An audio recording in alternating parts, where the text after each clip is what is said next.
পাকিস্তানের সাবেক প্রধানমন্ত্রী ইমরান খান কারাবন্দী। পাকিস্তানের সাবেক প্রধানমন্ত্রী ইমরান খান এক্সপার্ট চ্যালেঞ্জের হতে আবেদন করেছেন।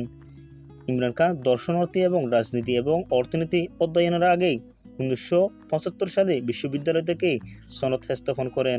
তারপরে তিনি পাকিস্তানের অন্যতম সেরা ক্রিকেট খেলোয়াড় হিসেবে তার ক্যারিয়ার ফেলবই জীবনধারার নেতৃত্ব দিয়েছিলেন বলে জানা গেছে।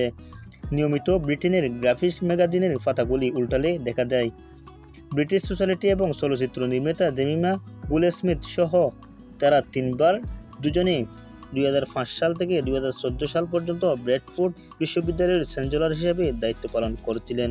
তিনি পরবর্তী দনহিতৈষী এবং রাজনীতিতে ফিরে আসেন। 2018 সাল থেকে 2022 সাল পর্যন্ত পাকিস্তানের প্রধানমন্ত্রী হিসেবে দায়িত্ব পালন করেন তিনি।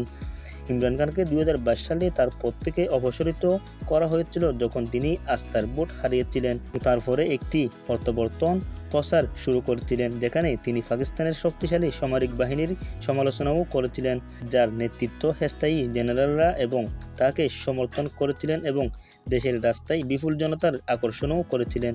তাহলে ভিডিওটি দেখে কেমন লাগলো বিস্তারিত অবশ্যই কমেন্ট বক্সে জানাবেন। আপনি যদি আমাদের চ্যানেলের প্রথম হয়ে থাকেন আমাদের চ্যানেলটি অবশ্যই সাবস্ক্রাইব করবেন এবং ফেসবুক পেজ থেকে দেখে থাকলে ফেসবুক পেজটি অবশ্যই ফলো এবং লাইক করবেন। আসসালামু আলাইকুম রহমতুল্লাহি ওয়া বারাকাতুহু।